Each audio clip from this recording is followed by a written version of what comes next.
cakrawala, merangkai jagat raya, pencipta alam semesta, pemilik kehidupan dan sanggup menyelamatkan, dialah jalan kebenaran. Mari satukan rohmu, katakan, kami rindukan kuasa lawatanmu, kebangkitan pasti terjadi. Wow, oh, oh. Datanglah dan berkata, kuat dan berkuasa, saat hati bersatu, menaikkan pujian, belenggu dipatahkan, mujizat dinyatakan. Great is our God.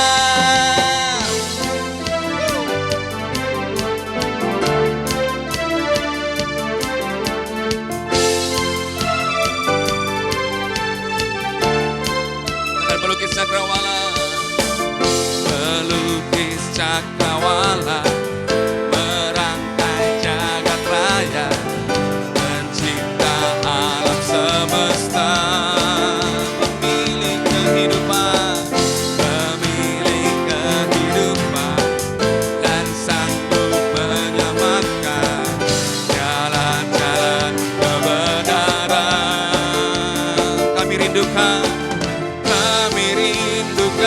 kuasa lawatanmu,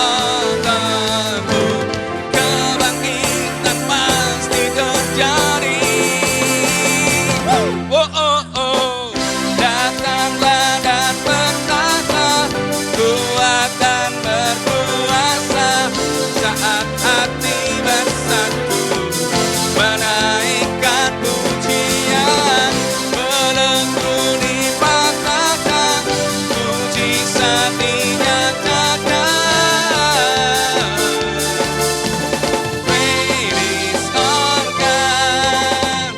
Datanglah dan berkata, kuat dan berkuasa, saat hati bersatu, menaikkan pujian, belenggu dipatahkan, mujizat dinyatakan. Katakan, great is our God. Okay, come on.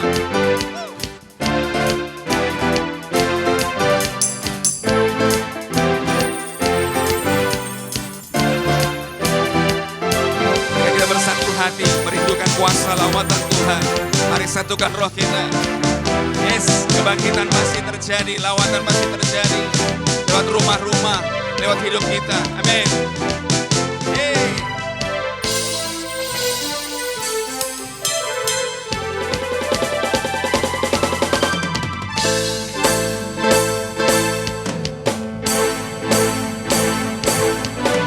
Kami rindukan kuasa lawatanmu, kebangkitan pasti terjadi. Wow, oh, oh. Datanglah dan berkata, kuat dan berkuasa, saat hati bersatu, menaikkan pujian, belenggu dipatahkan, mujizat dinyatakan. Great, datanglah dan berkata, datanglah dan berkata, kuat dan berkuasa, saat hati bersatu, menaikkan pujian, belenggu dipatahkan, mujizat dinyatakan. Great is our God, great is our God. Haleluya, haleluya. Besar Kau Tuhan. Silakan Bapak Ibu duduk kembali. Besar Kau Tuhan. Kuasa-Mu tidak terbatas oleh apapun dan siapa-Mu Tuhan.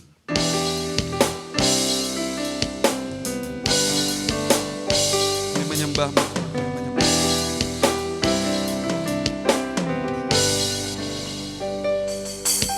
Di setiap langkahku, tangan-Mu menuntun jalanku, karena Kau pelita hidupku yang selalu bersinar dalam-Mu. Katakan kasih-Mu, kasih-Mu sempurna, selalu baru tiada habisnya. Apapun cerita hidup, yes Tuhan, janji-Mu tak Kau tinggalkanku. Ku percaya Tuhan atasku, ku serahkan semasa depanku. Ku tak akan takut, hidupku aman di dalam-Mu.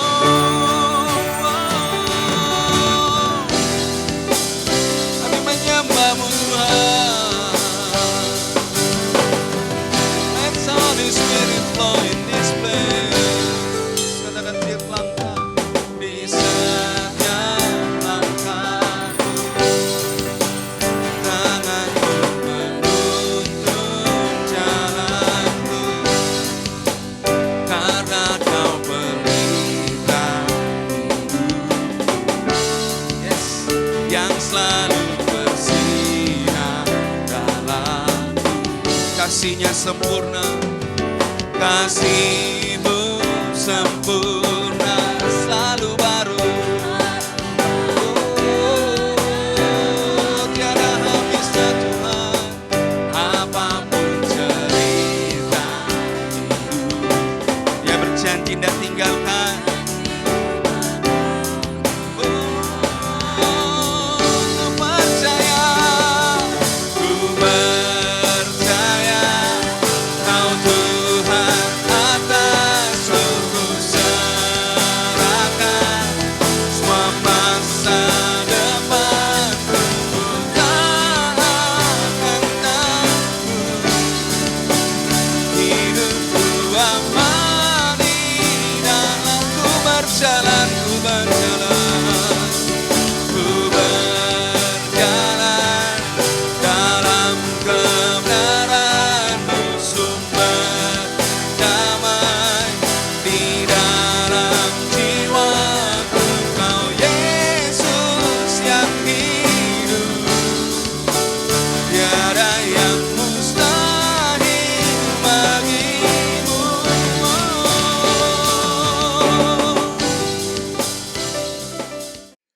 Shalom, puji Tuhan, saudara. Hari ini kita bisa berjumpa kembali di ibadah secara online. Dan saya percaya buat saudara yang tidak bisa beribadah secara online, saudara tetap bisa menikmati hadirat Tuhan. Tapi lebih alangkah baiknya kalau saudara bisa mengambil waktu untuk ibadah online dengan sengaja selagi ada waktu, ada kesempatan, usahakan itu sebaik mungkin. Puji Tuhan, kita memasuki bulan baru, saudara, bulan Agustus. Kita juga merayakan kemerdekaan. Kita juga memiliki tema yang baru. Bulan ini gereja mengambil tema Kristus mengatasi masalah. Saudara, tidak secara kebetulan. Kita sedang mengalami banyak pergumulan, banyak persoalan. Baik gereja ini maupun secara pribadi kita punya tekanan, kita punya persoalan. Dan hari ini saya memberi judul Kuat dalam Tekanan. Saudara, tidak ada gunanya kita meratapi diri, merenungi nasib, menghadapi kesulitan hidup yang terjadi, khususnya yang terjadi bukan karena akibat kesalahan diri atau sebuah dosa yang dikerjakan. Tidak ada gunanya kita hanya duduk, merenungi, kemudian kita menangis-nangis. Itu semua tidak akan menolong hidup kita. Kenapa saudara? Dalam perjalanan hidup, tidak jarang kita harus menghadapi tekanan dan berbagai kesulitan. Dan tekanan dan kesulitan itu yang berhubungan dengan musim khususnya, dan juga mungkin akibat dari orang-orang yang tidak takut Tuhan atau orang-orang yang meninggalkan saudara dan saya. Tekanan-tekanan itu bisa membuat kita merasa gagal, merasa malu, merasa lemah. Kesulitan hidup itu membuat kita seringkali merasa bertanya-tanya, Tuhan, apa dosaku? Apa salahku? Apa yang harus kukerjakan? Kenapa Tuhan tidak berbicara?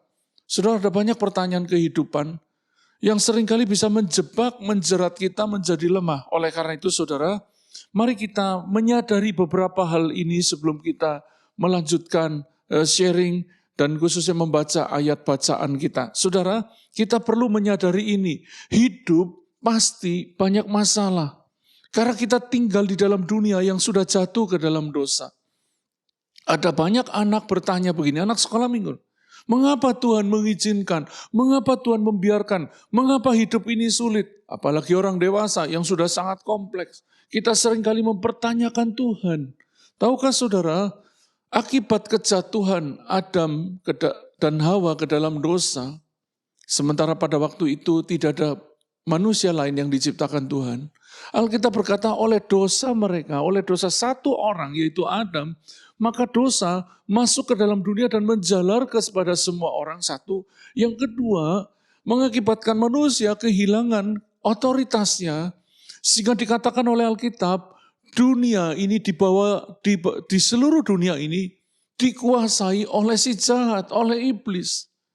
Dan tidak heran, sepanjang kita hidup di dalam dunia, maka kesulitan, tekanan itu menjadi sesuatu yang wajar sebenarnya. Walaupun seringkali sangat berat. Bahkan saya merasa ada beberapa saudara sedang mengalami pergumulan hidup yang sangat berat. Baik karena situasi, musim kehidupan maupun oleh tindakan orang-orang yang tidak takut akan Tuhan.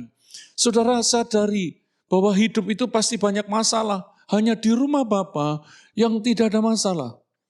Alkitab berkata, di surga tidak ada ratap tangis, tidak ada air mata. Kalau saudara berkata, saya terlalu berat Tuhan, lalu Tuhan tanya begini, kamu sudah mau pulang hari ini? Di rumahku tidak ada masalah. Kalau saudara masih pengen hidup lebih lama, berhentilah mengeluh, bersungut, apalagi kehilangan iman. Karena memang dunia ini banyak masalah saudara. Dan poin yang kedua, kalau kita masih bernapas saat ini, di tengah begitu banyak masalah, saudara bernapas, saudara sehat, tetap bisa makan, saudara bisa tetap menikmati berkat-berkat yang lainnya, saudara, maka itu merupakan kesempatan bagi kita. Hidup ini adalah kesempatan. Kesempatan untuk apa, saudara? Yang pertama untuk memperbaiki diri, yang kedua menyiapkan diri untuk masa kekekalan kelak. Saudara, hidup ini adalah persiapan untuk kekekalan kelak. Jangan sampai karena saudara banyak masalah di dunia ini, engkau kehilangan iman, engkau kehilangan karakter, engkau kehilangan pengharapan, engkau kehilangan semangat, dan ujung-ujungnya di waktu kekekalan kelak kita tidak menerima apa-apa, tidak mengalami keselamatan, yang ada adalah mengalami hukuman. Saudara, saudara, saya beri catatan di khotbah saya ini, jangan sia-siakan kesempatan. Jangan biarkan rasa sakit menyimpangkan iman kepada Kristus dan merusak kesetiaan kita kepadanya. Jangan sampai tekanan yang kita hadapi menyimpangkan iman kita dan merusak karakter kita dan menjauhkan kita dari kasih Kristus. Alkitab berkata tidak ada yang bisa memisahkan kita dari kasih Kristus. Jadi waktu saudara bahkan sedang tidak merasakan penyertaan Tuhan, pertolongan Tuhan, hadirat Tuhan, penyertaannya tetap ada. Saudara. Kadang kita tidak merasa hadirat Tuhan. Kita tidak merasa kehadiran Tuhan begitu jauh. Tapi ada janji Tuhan yang bisa kita pegang. Bahwa Tuhan senantiasa menyertai kita sampai pada akhir zaman. 24 jam sehari, 7 hari dalam seminggu, 365 hari dalam setahun. Dan itu seumur hidup kita, sepanjang zaman. Itu penyertaan Tuhan. Jadi mari saudara, jangan fokus kepada tekanan kesulitan. Tapi fokus bagaimana kita memperbaiki kehidupan kita dan kita mempersiapkan diri untuk masa kekekalan kelak. Kenapa saudara? Satu kali kita akan menghadapi tahta pengadilan Allah, pengadilan Kristus. Tuhan Yesus Kristus yang hari ini menjadi juru selamat kita selagi kita masih hidup bernapas. Pada saat itu dia yang akan menjadi hakimnya. Dan pada saat penghakiman itu, orang-orang yang di luar iman, orang-orang yang memilih meninggalkan Kristus, mereka akan berhadapan dengan tahta pengadilan Kristus. Mari kita tidak sia-siakan kesempatan hidup ini. Saudara, saya mengajak saudara kita membaca ayat bacaan kita berkenan dengan kuat dalam tekanan tadi. Saudara. Di 2 Timotius pasal 2 ayat 1 sampai 6, mari kita baca ayat ini terlebih dahulu. Dikatakan, sebab itu, hai anakku, jadilah kuat oleh kasih karunia Allah dalam Kristus Yesus. Apa yang telah engkau dengar daripadaku di depan banyak saksi, percayakanlah itu kepada orang-orang yang dapat dipercayai, yang juga cakap mengajar orang lain. Ikutlah menderita sebagai seorang prajurit yang baik dari Kristus Yesus. Seorang prajurit yang sedang berjuang, tidak memusingkan dirinya dengan soal-soal penghidupannya, supaya dengan demikian ia berkenan kepada komandannya. Seorang olahragawan hanya dapat memperoleh mahkota sebagai juara apabila dia bertanding menurut peraturan-peraturan olahraga. Seorang petani yang bekerja keras haruslah yang pertama menikmati hasil usahanya. Saudara, kita akan belajar lebih lanjut. Judul perikop ayat bacaan tadi dalam Alkitab terjemahan baru, yaitu Alkitab yang saudara dan saya, Alkitab buku yang kita pegang, adalah panggilan untuk ikut menderita. Judulnya sudah enggak enak, saudara. Karena memang hidup ini penuh dengan perjuangan, penuh dengan penderitaan. Dan tadi ayat 1 dibuka dengan kata sebab itu. Apa yang menyebabkan Paulus berkata, jadilah kuat oleh kasih karunia dalam Kristus Yesus. Kata sebab itu berarti kita melihat tulisan sebelumnya, ayat-ayat sebelumnya, khususnya ayat-ayat terakhir persis dari bacaan kita. Mari kita melihat 2 Timotius pasal 1 ayat 15 sampai 18, yaitu persis ayat-ayat terakhir sebelum ayat bacaan tadi, yang menunjukkan, yang menjadi alasan dari kata sebab itu. Di 2 Timotius 1 dikatakan, engkau tahu bahwa semua mereka yang di daerah Asia kecil berpaling daripadaku, termasuk Figelus dan Hermogenes. Tuhan kiranya mengaruniakan rahmat-Nya kepada keluarga Onesiphorus, yang telah berulang-ulang menyegarkan hatiku. Ia tidak malu menjumpai aku di dalam penjara. Ketika di Roma, ia berusaha mencari aku dan sudah menemui aku. Kiranya Tuhan menunjukkan rahmat-Nya kepadanya pada harinya. Betapa banyaknya pelayanan yang ia lakukan di Efesus. Engkau lebih mengetahuinya daripadaku. Saudara, surat kepada Timotius ditujukan juga kepada Timotius yang tinggal saat itu di Efesus. Dia menggembalakan di Efesus. Tadi dikatakan Paulus berkata, semua mereka yang di daerah Asia kecil, semua meninggalkan. Semua mereka, bukan sebagian. Bayangkan di Asia kecil, kalau saudara membaca betapa luas wilayahnya daerah itu, sekarang hampir 90% di daerah Turki, itu wilayah yang disebut Asia kecil. Bahkan 7 jemaat di 7 kota di kitab Wahyu, itu merupakan bagian dari Asia kecil.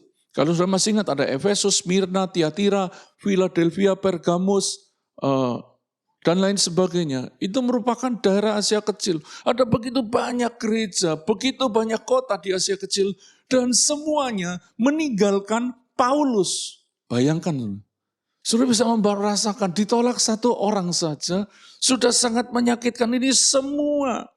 Jadi jangan lebay saudara kalau hari ini saudara dan saya mengalami kesulitan karena saudara ditolak, ditinggalkan, disakiti oleh orang-orang yang saudara anggap orang yang saudara hormati. Yang saudara anggap, saudara kasihi. Saudara kasihi, sudah layan, ninggalin saudara. Itu kecil saudara. Paulus mengalami semua mereka yang ada di Asia kecil. Bahkan ada nama khusus yang disebut Figelus dan Hermogenes. 2 orang yang disebut ini pasti ada di hatinya Paulus. Saudara, orang-orang yang kita sebut namanya seringkali, yang kita ulang-ulang, bukankah itu orang ada di hati kita? Saudara, saya sering menyebut nama orang, baik susah maupun senangnya. Itu orang ada di hati saya, saudara. Dan Paulus menyebut 2 nama, dan tentu ini orang yang istimewa. Ikut juga meninggalkan. Saudara, kalau engkau merasa sakit pagi ini, karena orang-orang yang kau kasihi meninggalkan, engkau tidak sendirian. Engkau merasa aku sudah berbuat sesuatu, kok dia berkhianat kepadaku, entah kekasih atau siapapun pasangan nikah kita. Saya mau katakan, engkau tidak sendirian. ditinggalkan oleh orang-orang yang tidak berkomitmen, khususnya dalam dunia pelayanan di gereja. Itu bukan sesuatu yang baru. Dari sejak zaman gereja mula-mula, sudah ada orang-orang yang seperti itu. Tapi jangan fokus, karena tadi ada seorang yang disebut secara istimewa. Seorang yang bernama Onesiphorus, yang telah berulang-ulang menyegarkan hatiku, kayak kata Paulus. Dan dikatakan bahwa dia tidak malu menjumpai aku di dalam penjara. Saudara, orang di penjara, apalagi cuma di penjara, itu nama baiknya benar-benar hancur, saudara. Tapi saya mau katakan, Paulus punya Onesiphorus yang menyegarkan hatinya, yang berulang-ulang. Onesiphorus bahkan datang ke Roma dan dengan tekun berusaha dan mencari menemukan Paulus. Bukan cuma hanya mengasihi, dengan tekun berusaha keras untuk ketemu Paulus. Saudara, ketemu orang di penjara di zaman itu tentu tidak mudah. Kalau tidak kebetulan, orang yang menjenguk ini bisa dianggap komplotannya, bisa ikut-ikut ditangkap, saudara. Nah, pelajaran dari kisah 2 Timotius 1 ayat 15-18 yang menjadi latar belakang, sebab itu jadilah kuat oleh kasih karunia Yesus. Kita akan belajar dari latar belakang ayat bacaan kita tadi. Yang poin pertama, kita tidak bisa memaksa seseorang untuk berkomitmen dan terus ada bersama. Atau kita tidak bisa menahan persoalan itu tidak datang. Sesuatu yang tidak terjadi karena akibat tindakan kita. Kita tidak bisa menahannya juga, saudara. Yang bisa kita kendalikan adalah diri kita. Saudara, jangan sampai masalah terjadi karena persoalan itu akibat perbuatan kita, tindakan kita, kehidupan kita. Itu yang bisa kita kendalikan. Sesuatu yang tidak bisa kita kendalikan, kita tidak bisa terus mencoba mengendalikannya. Itu hanya akan melelahkan. Namun kita bisa menghargai orang-orang yang bertipe seperti Onesiphorus. Orang-orang yang setia. Makanya saudara, melalui sharing hari ini, khotbah hari ini, jangan fokus kepada orang-orang yang memang tidak mengasihi. Orang-orang memang tidak mau berkomitmen bersama saudara dalam bisnis, dalam pekerjaan. Karena itu hanya menyakiti diri. Fokuslah kepada orang-orang yang menyegarkan, yang tidak menjadi malu dengan belenggu kita, beban kita, persoalan kita. Saudara, ketika orang menghadapi persoalan yang berat kayak Ayub, itu dianggap itu orang terkutuk, orang yang pendosa besar, makanya kena seperti itu. Orang-orang yang tidak hidup oleh iman, mereka akan hidup berdasarkan kesimpulan, berdasarkan apa yang sedang terjadi. Dan itu tentu akan mempermalukan orang-orang kayak Paulus, Ayub, Yesus. Terkutuk sekali. Dia disalib, dia dilempari batu, dia dianiaya. Ini pasti ada dosa besar, ada kutuk, ada dosa tersembunyi. Selama ini dia munafik. Bisa terjadi itu mempermalukan Paulus. Tapi saudara, orang-orang yang menyegarkan roh kita adalah orang-orang yang tidak malu. Ketika saya, saudara mengalami hal berat, mereka tetap ada bersama. Itu orang-orang yang menyegarkan. Orang-orang yang membuat kita bisa tetap kuat. Tidak merasa terpuruk. Mari saudara, mari lihat sekeliling saudara. Temukan orang-orang bertipe Onesiphorus. Supaya mereka yang akan meneguhkan saudara di waktu sulitmu. Mari kita kembali ke ayat bacaan dari 2 Timotius 2 tadi. Saudara, tadi saya sedang membahas latar belakang. Apa sih penderitaan model kayak apa yang dialami, tekanan seperti apa yang dialami Paulus. Dan sekarang mungkin juga sedang dialami oleh kita. Ada orang-orang yang meninggalkan, ada belenggu, ada penjara, ada kesulitan yang menghadang. Dan kadang-kadang kita merasa sendiri. Mari kita kembali ke 2 Timotius 2:1.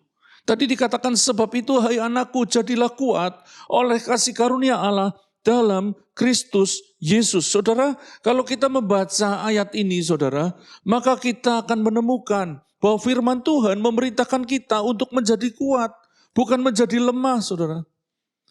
Dengan kata lain, tanamkan ini, sadarlah, insya Allah saudara. Kalau saudara dan saya terus-menerus lemah, terus-menerus tidak kuat, jangan sampai itu bukti, jangan sampai itu pertanda ketidaktaatan kita kepada perintah Tuhan. Tuhan memerintahkan kita menjadi kuat, katakan menjadi kuat. Bukan jadi lemah. Menjadi lemah itu bukan perintah Tuhan. Saudara harus kuat, bangkit pagi ini. Saudara jangan sampai dan kita menjadi lemah karena kitalah yang bersalah. Karena kita tidak taat kepada perintah. kuat oleh kasih karunia, bukan oleh yang lain. Tuhan mau kita kuat oleh kasih karunia Allah di dalam Kristus Yesus. Salah satu ciri orang yang lemah, pahit, kecewa, menjauh dari kasih karunia adalah adanya akar pahit di hatinya. Saudara, Tuhan suruh kita menjadi kuat oleh kasih karunia Allah dalam Kristus Yesus. Apa salah satu ciri utama dari orang yang menjauh dari kasih karunia Allah dalam Kristus Yesus? Yaitu akar pahit. Kalau engkau hari ini dan saya kepahitan, itu salah satu bukti, gejala atau ciri-ciri, indikasi, petunjuk bahwa kita jauh dari kasih karunia Allah. Mari kita baca ayat ini supaya ini menjadi cermin, saudara, menjadi cermin. Jangan sampai kita lemah, kita jauh dari kasih karunia Allah. Itu karena ada dosa dalam hati kita yang disebut akar pahit. Di Ibrani 12 ayat 5 dikatakan, jagalah supaya jangan ada seorang pun yang menjauhkan diri dari kasih karunia Allah, agar jangan tumbuh akar yang pahit, yang menimbulkan kerusuhan dan yang mencemarkan banyak orang. Apa yang membuat kerusuhan terjadi di sebuah pelayanan, di sebuah kota, di sebuah pernikahan? Karena orang itu jauh dari kasih karunia Allah, menjauh dari Tuhan, walaupun masih ke gereja. Saudara. Dirham yang hilang itu hilangnya di dalam rumah. Anak sulung yang merasa tidak mengalami kasih Bapa itu hilang di dalam rumah. Saudara yang dikasih Tuhan, kalau engkau sedang terhilang, karena ada akar pahit di hatimu yang muncul, itu merupakan engkau sedang jauh dari kasih karunia Allah. Lawan dari kasih karunia Allah adalah legalistik. Legalisme, Taurat, hukum. Saudara, ada banyak orang yang menghukum dirinya, saya kurang berdoa. Saya kurang sungguh-sungguh, makanya saya jauh dari berkat. Saudara, Tuhan mengasihi kita tanpa syarat. Tapi kalau engkau mau mendapat perkenanan, mendapat favor, tumbuhkan iman di dalam kasih. Bukan di dalam Taurat, tumbuhkan iman di dalam rasa hormat, kekudusan, dan kebenaran. Bukan dalam legalisme, legalistik. Aturan, kalau berdoanya enggak setengah jam, Tuhan enggak jawab doaku. Kalau enggak 1 jam enggak rohani. Siapa bilang, saudara? Kita beragama Kristen bukan sekedar agama. Kekristenan adalah hubungan, relasi dengan Tuhan antara Bapa dan anak, antara seorang dengan sahabatnya, antara seorang hamba dengan Tuhan. Itu relasi, hubungan, terhubung. Khususnya dalam hubungan Bapa anak, kasih tanpa syarat.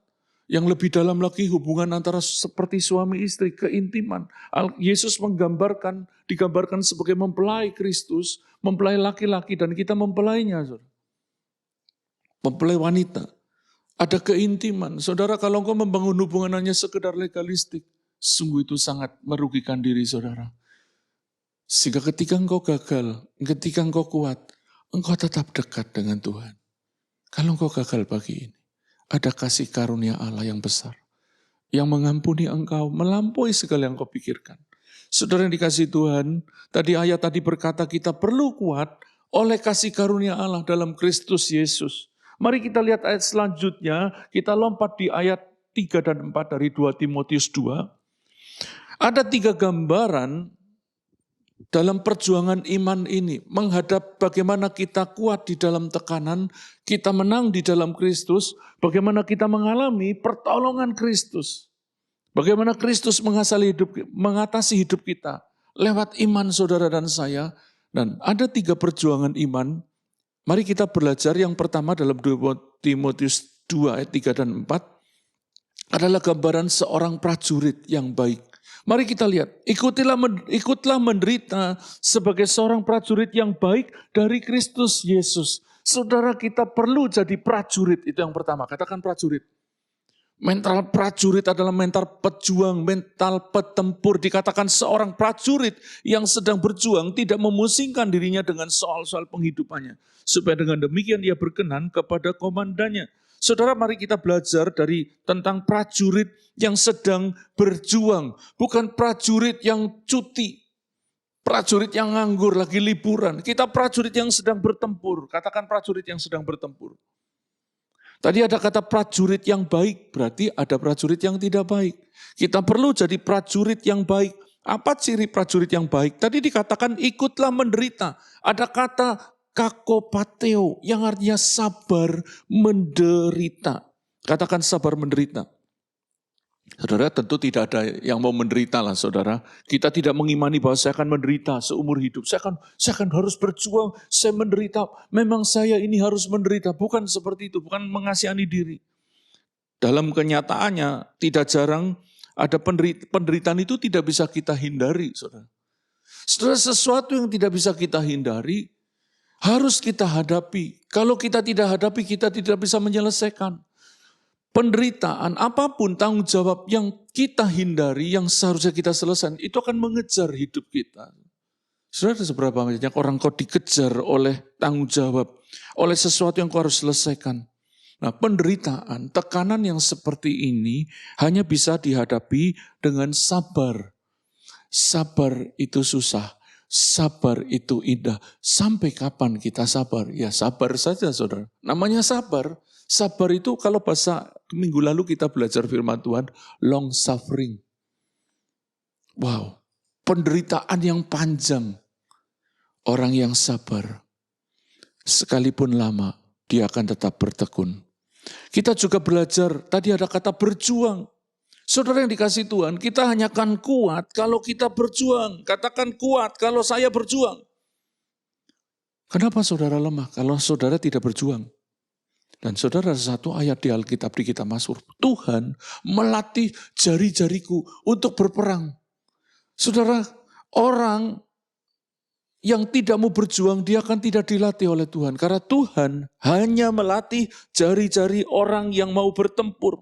Mereka yang desersi atau meninggalkan tugas, mereka tidak akan mendapat kekuatan apalagi pahala. Saudara, mari kita jadi prajurit yang berjuang. Katakan prajurit yang berjuang sekali lagi. Dan prajurit yang sedang berjuang ada kata tidak memusingkan dirinya dengan soal-soal penghidupannya. Ya, soal-soal penghidupan bicara tentang hal-hal materi. Tadi dikatakan tidak memusingkan. Memusingkan diri itu dipakai kata terjerat. Wow, ternyata saudara waktu kita memusingkan diri kita dengan soal-soal penghidupan dengan materi. Kita sedang terjerat. Siapa yang sedang terjerat pagi ini? Oleh hal materi, kekhawatiran, kelimpahan, kekayaan, keserakahan. Kita perlu materi, namun kita tidak boleh terjerat olehnya. Materi hanyalah bekal hidup, bukan tujuan. Saudara, gue sedang membutuhkan materi karena kau terjerat utang. Engkau sedang mengalami pergumulan hidup. Saya percaya Tuhan tolong saudara bulan ini. Dalam nama Yesus pertolongan Tuhan terjadi. Tapi ingatlah, ketika engkau mendapatkan materi, jangan itu menjerat hidupmu, karena itu bukan tujuan, itu cuma bekal. Ya. Tadi ada kata berkenan, menyenangkan. Seorang yang prajurit fokusnya itu menyenangkan, berkenan kepada tuannya, menyenangkan hati komandannya. Apakah soal-soal penghidupan yang sedang menghalangi kita untuk berkenan kepada Tuhan? Saudara, senangkan hati komandanmu, yaitu Tuhan Yesus, lewat hidup yang kau baktikan kepada Tuhan. Kau devosikan dirimu kepada Tuhan. Tadi ada prajurit yang berjuang. Itu bagaimana kita berjuang dalam iman kita. Miliki mental prajurit. Prajurit bukan yang cuti, tapi prajurit yang berjuang. Yang kedua adalah olahragawan. Mari kita lihat di ayat 5. Seorang olahragawan hanya dapat memperoleh mahkota sebagai juara apabila dia bertanding menurut peraturan-peraturan olahraga. Tadi dikatakan gambaran yang kedua adalah olahragawan yang sedang bertanding, bukan sedang latihan, saudara. Perjuangan iman kita itu sedang ada di pertandingan, bukan di dalam latihan. Kita perlu latih iman kita setiap hari, tapi hidup ini adalah pertandingan. Itu sebabnya kita perlu saat teduh, bersel grup, berdoa, dimuridkan. Kenapa? Supaya kita menang di dalam pertandingan. Dunia digambarkan sebagai arena pertandingan, bukan arena latihan. Sebab itu bertandinglah dengan benar dan sebegitu rupa sampai kita memenangkan pertandingan yang sedang kita lakukan. Dan kita menerima mahkota kelak dan juga berkat-berkat karena engkau berkemenangan di hari ini. Mari, dikatakan tadi hanya orang, ya ada kata hanya. Tidak ada cara lain untuk menang selain bermain cantik, yaitu bertanding seturut peraturan. Karena tadi dikatakan seorang olahragawan hanya dapat memperoleh mahkota sebagai juara apabila dia bertanding menurut peraturan olahraga. Jadi kata hanya tidak ada pilihan lain. Kita hanya bisa memperoleh, kita hanya bisa diberkati, mengalami kemenangan. Kalau kita bertanding menurut aturan-aturan olahraga. Tadi dikatakan memperoleh mahkota sebagai juara.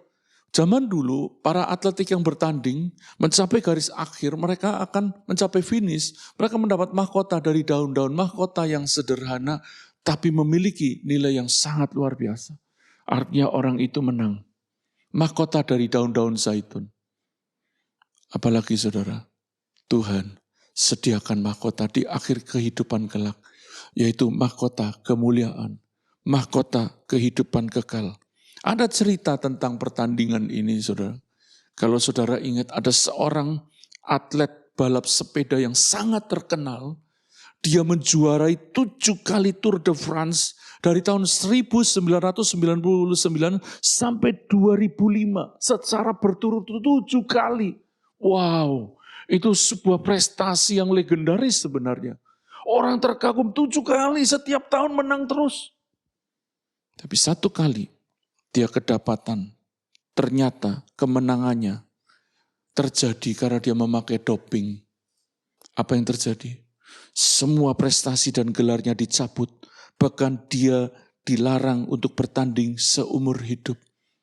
Apa yang menjadi kebanggaannya, kemuliaannya, menjadi sesuatu yang memalukan karena orang ini tidak bertanding menurut peraturan olahraga. Saudara, hidup yang mulia adalah ketika engkau hidup seturut peraturan.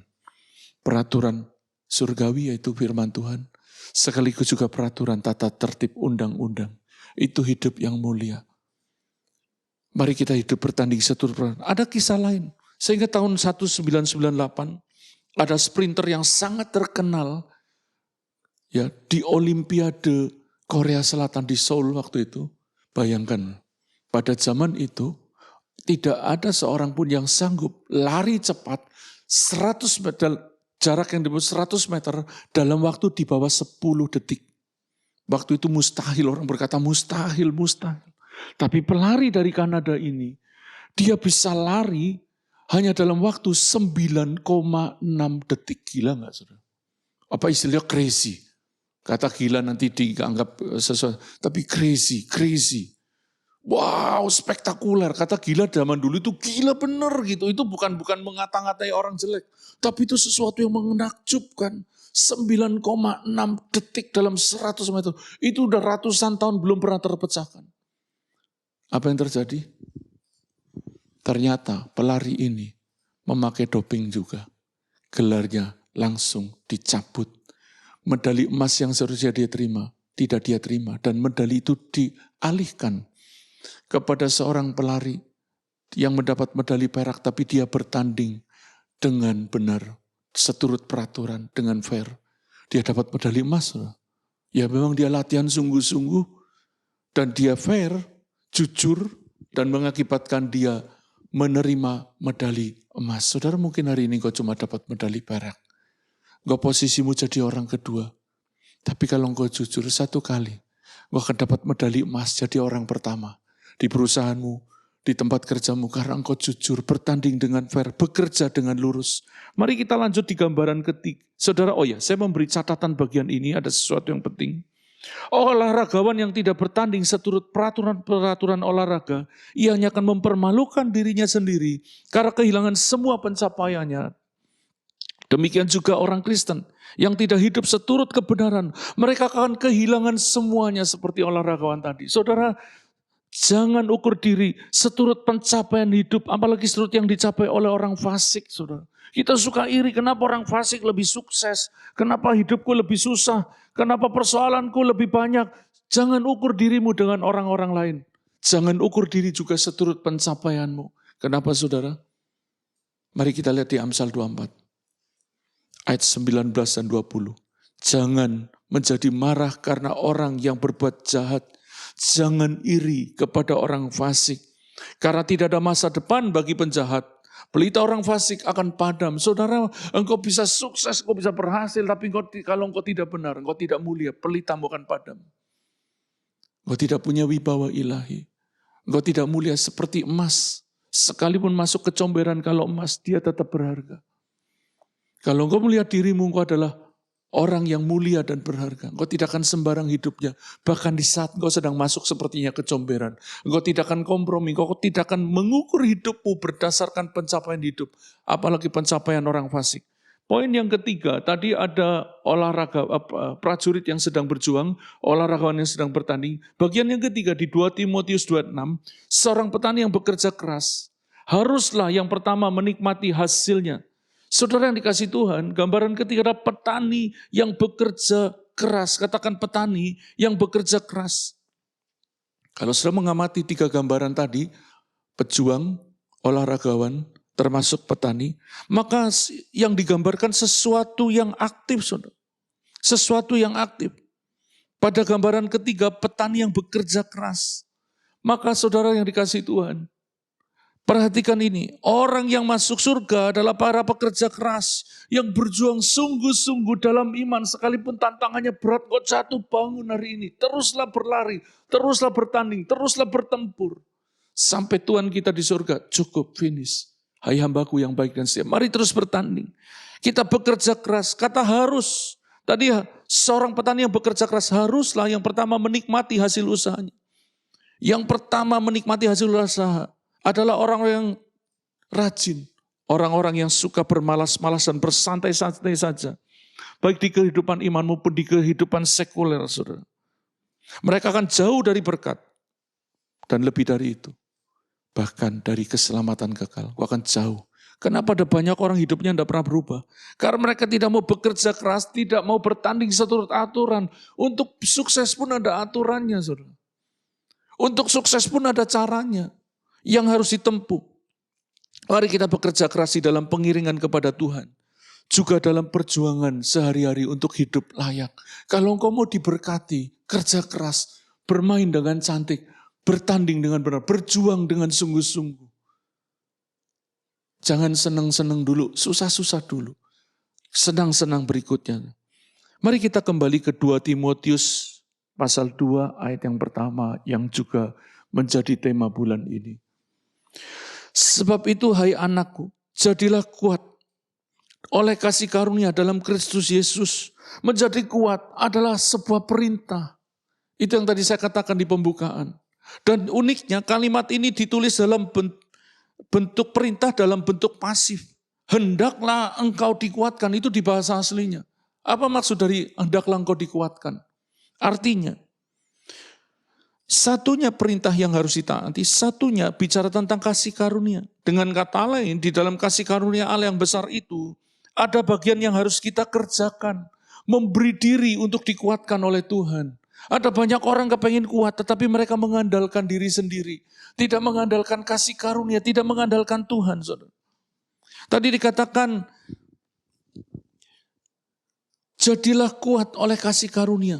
Hendaklah engkau dikuatkan, diperkuat oleh kasih karunia Allah. Kita perlu memberi diri untuk diperkuat oleh kasih karunia Allah. Dengan cara apa? Dengan mentaati yang Tuhan perintahkan.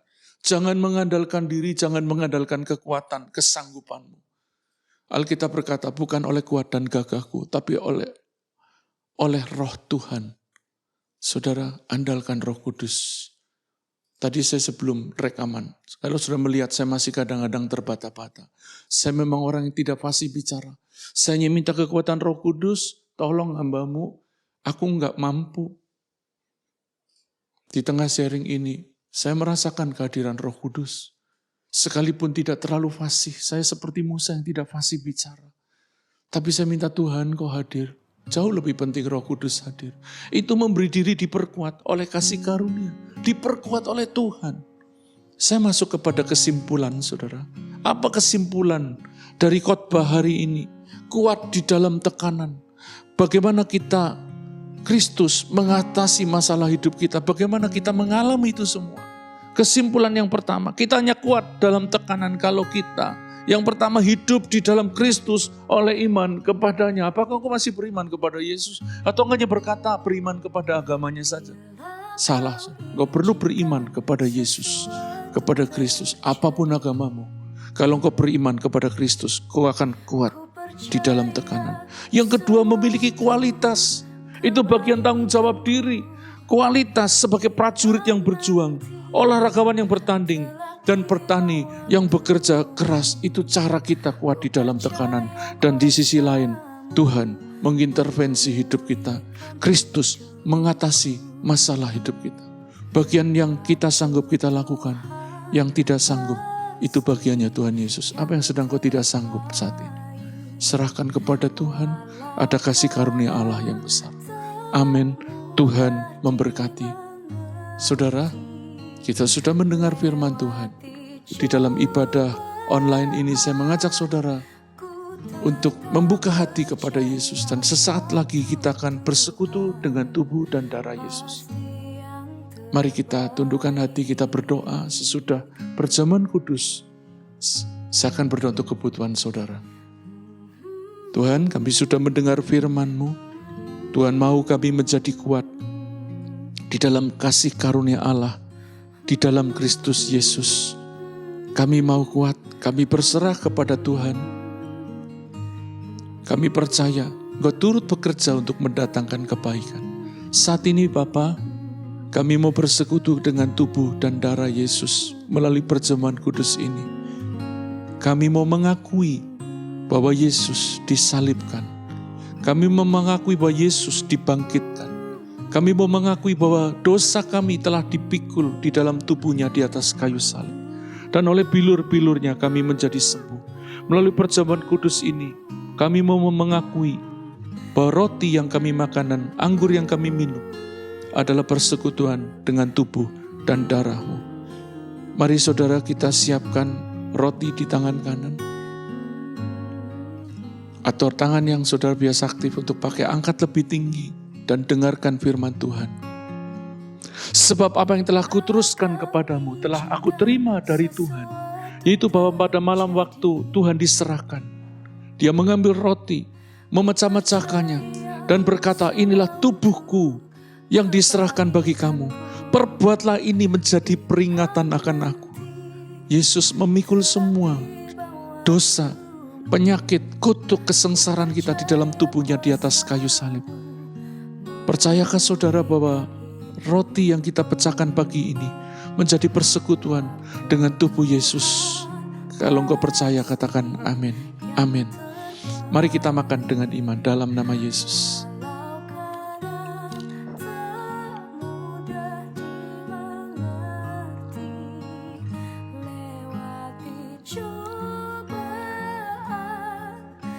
Terima kasih Tuhan, terima kasih. Mari kita ambil cawan dan kita angkat lebih tinggi di tangan kita.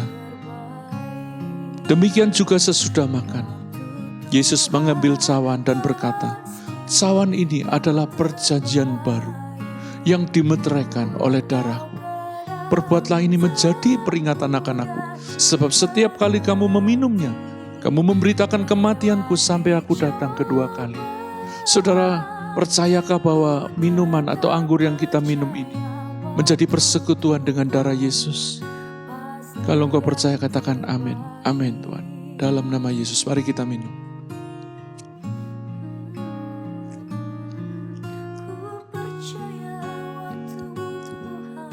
Terima kasih Tuhan, karena kami memiliki kepastian akan kekekalan, bahwa kami akan menerima hidup yang kekal dan dibangkitkan pada akhir zaman. Seturut firman-Mu, siapa yang makan tubuh dan darahku, dia akan kubangkitkan pada akhir zaman. Kami memiliki kuasa kebangkitan, kami memiliki kuasa penebusan. Dan melalui iman ini, kami percaya oleh bilur-bilur-Mu, kami telah sembuh, kami menjadi sembuh, kami menjadi pulih, dosa kami dihapus, hidup kami ditebus. Bahkan kesembuhan ilahi juga tersedia bagi mereka yang percaya. Pagi ini kalau ada yang sakit, aku berdoa di dalam nama Yesus. Kesembuhan ilahi terjadi atas tubuhmu. Dalam nama Yesus, sembuh, sembuh. Untuk mereka yang sedang memiliki tekanan batin, depresi, stres, jalan buntu, merasa gelap hidupnya. Pagi ini Roh Kudus terangi, cerahkan hati mereka. Angkat semua beban palsu itu, ganti dengan kekuatan baru dalam nama Yesus. Untuk yang sedang membutuhkan jalan keluar untuk keuangan, untuk pernikahan, kami bawa mereka kepada Tuhan. Kami percaya ada mujizat, ada pemulihan, ada berkat-berkat ajaib. Terima kasih Tuhan, di dalam nama Yesus. Pintu-pintu berkat terbuka dengan ajaib di bulan ini. Terima kasih Tuhan. Kami percaya hadirat-Mu ada di tempat ini, ada bersama kami. Terima kasih buat firman Tuhan. Kami bisa kuat di dalam tekanan kalau kami memiliki mental prajurit, bertanding seperti olahragawan yang baik. Kami bekerja keras seperti petani yang bertanggung jawab atas hidup kami. Kami percaya kami akan menang menghadapi setiap tekanan dan kesulitan ini. Terima kasih Tuhan. Terima kasih kami mau mengakhiri ibadah ini. Biar berkat-Mu tercurah bagi umat-Mu. Mari arahkan hati saudara dan terima berkat Tuhan. Tuhan memberkati engkau dan melindungi engkau. Tuhan menyinari engkau dengan wajah-Nya dan memberi engkau kasih karunia. Tuhan menghadapkan wajah-Nya kepadamu dan memberi engkau damai sejahtera. Diberkati setiap saudara dalam nama Yesus. Yang percaya katakan amin.